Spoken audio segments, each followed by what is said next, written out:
హైదరాబాద్లో పలు ప్రాంతాల్లో భారీ వర్షం కురిసింది. రహదారులు జలమయమయ్యాయి. కృష్ణానగర్లోని పూర్ణ టిఫిన్ సెంటర్లో లైన్లో ఓ కారు, పలు ద్విచక్ర వాహనాలు నీటి ప్రవాహంలో కొట్టుకుపోయాయి. మోకాళ్ల వరకు నీళ్లు రావడంతో ప్రయాణికులు తీవ్ర ఇబ్బందులు పడ్డారు. రోడ్లపై నీటి ప్రవాహం ఎక్కువగా ఉండటం వల్ల వాహనాల రాకపోకలకు తీవ్ర అంతరాయం ఏర్పడింది.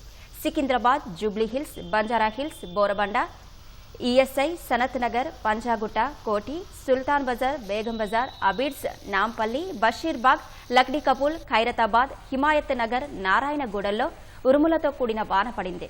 రోడ్లపై ప్రయాణించేవారు అప్రమత్తంగా ఉండాలని అధికారులు సూచిస్తున్నారు.